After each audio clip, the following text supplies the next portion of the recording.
السلام علیکم ناظرین، میں محمد اسلم حسین سیاست کی خبروں میں آپ سب کا استقبال کرتا ہوں۔ تلنگانہ کے وزیر اعلیٰ کے چندر شیکھر راؤ کی بیٹی کے کویتا دہلی آبکاری پالیسی میں مبینہ دھاندلیوں سے جڑے منی لانڈرنگ کیس میں اب 11 مارچ کو انفورسمنٹ ڈائریکٹریٹ کے سامنے پیش ہوں گی۔ بھارتیہ راشٹر سمیتی MLC کویتا نے چہارشنبے کی دیر رات اپنے آفیشیل ٹویٹر ہینڈل پر ایک پوسٹ میں اس کی اطلاع دی۔ اس سے پہلے ED نے انہیں 9 مارچ کو پوچھ تاچھ کے لیے سمن جاری کیا تھا۔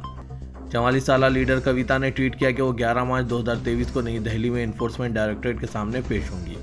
انہوں نے کہا کہ پہلے سے وعدوں کی وجہ سے کئی پروگراموں کی منصوبہ بندی کر لی ہے۔ ان کی درخواست کو اچانک مسترد کر دینا سیاسی طور پر محرک معلوم ہوتا ہے۔ یہ سیاسی ہراسانی کے سوا کچھ نہیں ہے۔ بالی ووڈ کے مشہور اداکار اور معروف ہدایت کار ستیش کوشک انتقال کر گئے۔ ان کے قریبی دوست اور اداکار انوپم کھیر نے ٹویٹ کر کے اس افسوسناک خبر کی آج جانکاری دی۔ انہوں نے لکھا کہ میں جانتا ہوں کہ موت اس دنیا کی آخری سچائی ہے، لیکن میں نے خواب میں بھی نہیں سوچا تھا کہ میں زندہ رہتے ہوئے اپنے بہترین دوست ستیش کوشک کے بارے میں لکھوں گا۔ انوپم کھیر نے لکھا کہ 45 سال کی دوستی پر ایسا اچانک فل اسٹاپ لگ چکا ہے۔ آپ کے بغیر زندگی کبھی ایک جیسی نہیں ہوگی۔ ستیش کوشک 66 سال کی عمر میں دنیا کو الوداع کہہ گئے۔ اپنے دوست کو خراج تحسین پیش کرتے ہوئے انوپم کھیر نے آج جمعرات کی صبح تقریباً 6 بجے ٹویٹ کرتے ہوئے لکھا کہ ستیش، تمہارے بغیر زندگی پہلے جیسی نہیں ہوگی۔ ریاست کرناٹک میں انتخابی ہلچل تیز ہوتی جا رہی ہے۔ ایک طرف جہاں BJP کو حکومت مخالف لہر اور بدعنوانی کے سنگین الزامات کی وجہ سے وزیر اعلیٰ بومئی کی مقبولیت میں شدید کمی کا سامنا کرنا پڑ رہا ہے، وہیں کانگریس نے الیکشن جیتنے کے لیے پوری طاقت لگا دی ہے۔ اسی کے تحت پارٹی نے داخلی سروے کروایا تھا، جس میں یہ حوصلہ افزا انکشاف ہوا ہے کہ وہ ریاست کے اسمبلی الیکشن میں 224 سیٹوں میں سے 140 سیٹوں پر فتح حاصل کر سکتی ہے، جبکہ BJP صرف 65 سیٹوں پر سمٹ جائے گی۔ اس سروے کے تعلق سے کانگریس کی ریاستی اکائی کے صدر DK شیو کمار نے بتایا کہ ہم جو بات کہہ رہے ہیں وہی بات اب سروے کے ذریعے بھی سامنے آ رہی ہے۔ انہوں نے بتایا کہ آنے والے دنوں میں BJP کے متعدد موجودہ اراکین اسمبلی کانگریس میں شمولیت اختیار کریں گے۔ یہ باتیں انہوں نے BJP کے 2 سابق اراکین اسمبلی اور میسور کے سابق میئر کی کانگریس میں شمولیت کے موقع پر منعقدہ تقریب میں کہی۔ سابق deputy chief minister Delhi Manish Sisodia کو خطرناک مجرموں کے ساتھ جیل میں رکھے جانے کے الزامات اور تہاڑ جیل حکام کی طرف سے تردید کے بیچ انفورسمنٹ ڈائریکٹریٹ نے ان سے مسلسل دوسرے دن پوچھ تاچھ کی۔ یہ پوچھ تاچھ دہلی کے آبکاری پالیسی کیس کے سلسلے میں ہوئی۔ ED ذرائع نے IANS کو بتایا کہ ایجنسی کو سسودیا سے 3 دن پوچھ تاچھ کی اجازت ملی ہے۔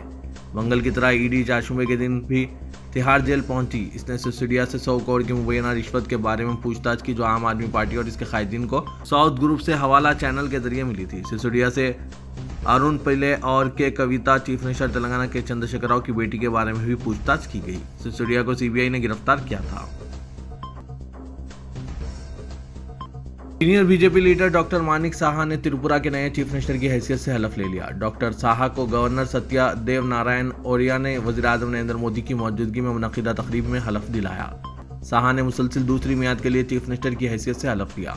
یہ تقریب اگرتلہ کے سوامی وویکانند میدان میں ہوئی، جس میں مرکزی وزیر داخلہ امت شاہ، BJP صدر JP نڈا، آسام کے چیف منسٹر ہمانتا بسوا شرما، منی پور کے chief minister brain Singh, Arunachal Pradesh کے چیف منسٹر پیما کھنڈوا، سکم کے چیف منسٹر پریم سنگھ، مرکزی مملکتی وزیر اور BJP کے راجیہ سبھا رکن ایسٹ تریپورہ حلقے کے رکن پارلیمنٹ رویتی تریپورہ اور دوسروں نے شرکت کی۔ 9 ارکان اسمبلی نے مانک ساہا کی کابینہ میں وزیر کی حیثیت سے حلف لیا۔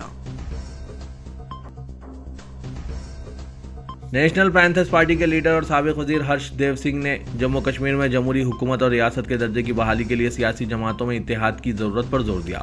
انہوں نے الزام لگایا کہ BJP پھوٹ ڈالو اور حکومت کرو پالیسی کے مطابق اپوزیشن کو توڑ رہی ہے، تاکہ مرکزی زیر انتظام علاقے میں اپنی سیاسی استعماریت برقرار رکھ سکے۔ سنگھ نے صحافیوں سے بات چیت کرتے ہوئے کہا کہ سابقہ ریاست جموں کشمیر کے عوام کے ساتھ انصاف کو یقینی بنانے کے لیے مشترکہ کوششوں کی ضرورت ہے۔ انہوں نے کہا کہ BJP حکومت جموں کشمیر کے عوام کو ان کے بنیادی جمہوری اور دستوری حقوق سے محروم رکھنے کے لیے اس وقت تک کوششیں کرتی رہے گی جب تک اپوزیشن قائدین اس کے آمرانہ اقتدار کے خلاف ہاتھ نہیں ملا لیتے۔ ہولی کے تہوار پر ملک میں کافی جوش و خروش دیکھا گیا۔ اس دن کو ڈرائی ڈے یعنی وہ دن قرار دیا گیا جس پر شراب کی فروخت پر پابندی عائد ہوتی ہے، اس لیے لوگوں نے پہلے ہی اس کا انتظام کر رکھا تھا۔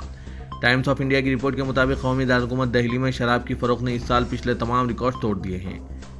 گزشتہ روز ایک ہی دن میں 58 کروڑ 80 لاکھ روپے کی 26 لاکھ بوتلیں فروخت ہوئی ہے۔ محکمہ ایکسائز نے بتایا کہ گزشتہ روز 227 کروڑ روپے یعنی 1 کروڑ 13 لاکھ شراب کی بوتلیں فروخت ہوئی، جبکہ حکام کا کہنا تھا کہ دوسرے دن 2 ملین بوتل فروخت ہوئی۔ خیال رہے کہ دہلی میں شراب کی 560 دکانیں موجود ہیں۔ عام دنوں میں جہاں روزانہ 12 سے 13 لاکھ بوتلیں فروخت ہوتی ہے، وہیں ہولی کے موقع پر شراب کی فروخت کے اعداد و شمار بڑھ کر 15 لاکھ 22 لاکھ اور 26 لاکھ بوتلیں فروخت ہونے تک پہنچ گئی۔ ملک میں سونے اور چاندی کی قیمت میں اچانک گراوٹ آئی ہے۔ HDFC سیکیورٹیز کے بموجب آج دارالحکومت دہلی میں سونے کی قیمت 615 روپے اور چاندی کی قیمت 2285 روپے کی گراوٹ میں آئی۔ قیمتوں میں اس گراوٹ سے 10 گرام سونا 55,710 روپے اور 1 کلو چاندی 62,025 روپے میں فروخت ہوئی۔ بین الاقوامی بازاروں میں 1 اونس سونا $1,814 اور 1 اونس چاندی $20 میں فروخت ہوئی۔ جنوا میں منعقدہ انسانی حقوق کونسل کے اجلاس میں عرب ممالک نے قرآن پاک کو نظر آتش کرنے کے حالیہ واقعات پر گہری تشویش کا اظہار کیا اور جنوا میں بین الاقوامی اداروں اور طریقہ کار کی جانب سے ان واقعات کو کھلے عام مذمت کرنے سے گریز پر اپنی مایوسی کا اظہار کرتے ہوئے اقوام متحدہ کے ہائی کمشنر برائے انسانی حقوق سے مطالبہ کیا کہ وہ نفرت کے جذبات کو ہوا دینے والے کسی بھی اقدام کی مذمت کے لیے ضروری اقدامات کرنے کے ساتھ ساتھ متعلقہ ممالک کی حکومتوں سے انسانی حقوق کے شعبے میں اپنی ذمہ داری پوری کرانے کا مطالبہ کیا۔ یہ بات جنوا میں اقوام متحدہ میں قطر کی ریاست کی مستقل مندوب ڈاکٹر ہند عبد الرحمان المفتاح نے عرب ممالک کی جانب سے انسانی حقوق کونسل کی رپورٹ پر بحث کے دوران دیے گئے ایک مشترکہ بیان میں کہی۔ تلنگانہ کے وزیر داخلہ محمد محمود علی نے کہا کہ خواتین کے تحفظ اور ان کی سیکیورٹی کو تلنگانہ حکومت اولین ترجیح دیتی ہے۔ خواتین کے مسائل کی یکسوئی اور ان کی مدد کے لیے شی ٹیم بھروسہ سینٹر اور وومن سیفٹی ونگ کا قیام عمل میں لایا گیا، جس کے مثبت نتائج برآمد ہو رہے ہیں۔ وزیر داخلہ تلنگانہ آج اردو گھر مغل پورے میں عالمی یوم خواتین تقریب سے خطاب کر رہے تھے۔ BRS انچارج حلقہ اسمبلی چارمینار صلاح الدین لودھی نے تقریب کی صدارت کی، جس میں خاتون ڈاکٹرز، وکلاء، نرسز اور آشا ورکرز کو تہنیت پیش کی گئی۔ محمود علی نے عالمی یوم خواتین کی مبارکباد پیش کرتے ہوئے کہا کہ خواتین کی سیفٹی اور سیکیورٹی میں تلنگانہ ملک میں سر فہرست ہے۔ حج 2023 کے لیے تلنگانہ حج کمیٹی کو ابھی تک 6,300 درخواستیں موصول ہوئی، جن میں سے 1,670 کورس نمبرز جاری کر دیے گئے۔ درخواستوں کے آن لائن ادخال کی آخری تاریخ 10 مارچ مقرر کی گئی ہے اور عازمین حج کی خواہش پر مختلف ریاستوں کی حج کمیٹیوں نے تاریخ میں توسیع کے لیے حج کمیٹی آف انڈیا سے سفارش کی ہے۔ امید کی جا رہی ہے کہ درخواستوں کے ادخال کے لیے مزید 1 ہفتے کی مہلت دی جا سکتی ہے۔ حج کے خواہش مند افراد کے پاسپورٹ کی اجرائی کا مسئلہ بھی زیر التوا ہے۔ حج کمیٹی نے درخواست گزاروں کے ناموں کی ریجنل پاسپورٹ آفیسر سے سفارش کی تاکہ انہیں مقررہ تاریخ سے قبل نئے پاسپورٹ جاری کیے جائیں، کیونکہ درخواستوں کے ادخال کے لیے پاسپورٹ کی موجودگی ضروری ہے۔ سیاست اور ملت فنڈ کے زیر اہتمام لڑکوں اور لڑکیوں کے رشتوں کا دوبدو ملاقات programme KHK garden function hall Jhirra Asif Nagar road 12 مارچ بروز اتوار صبح 10 تا 4 بجے شام منعقد ہوگا، جس میں والدین یہاں پہنچ کر رشتوں کا انتخاب کر سکتے ہیں۔ سیاست اور ملت فنڈ سے تاحال 125 میں پروگرام دونوں شہروں مضافاتی علاقوں کے علاوہ اضلاع میں بھی کیے گئے۔ پروگرام میں مولانا محمد ضمیر الدین صدر و بانی مسجد جھرا، خواجہ کریم الدین مالک KHK گارڈن، منظور احمد کوآرڈینیٹر MA رحیم، سید فاروق کے علاوہ دیگر اصحاب شرکت کریں گے۔ پروگرام میں والدین کو چاہیے کہ وہ اپنا لڑکے کا ہو یا لڑکی کے رشتے کے انتخاب کے لیے 1 سے زائد فوٹوز اور بایو ڈاٹاز کی کاپیز ضرور ساتھ رکھیں تاکہ ایک دوسرے سے بات چیت کرنے میں آسانی ہو سکے۔ تلنگانہ کے وزیر انڈسٹریز و IT تارک راما راؤ نے کہا کہ ریاست میں خاتون صنعت کاروں کے لیے سنگل ونڈو سسٹم متعارف کیا جائے گا۔ انہوں نے آج شہر کی ایک ہوٹل میں خاتون صنعت کاروں کے لیے شروع کردہ ہب کی 5ویں سالانہ تقریب سے خطاب کرتے ہوئے یہ بات کہی۔ تارک راما راؤ نے کہا کہ ریاست میں جلد ہی سنگل ونڈو سسٹم متعارف کروایا جائے گا جو خاتون صنعت کاروں کے لیے مخصوص ہوگا۔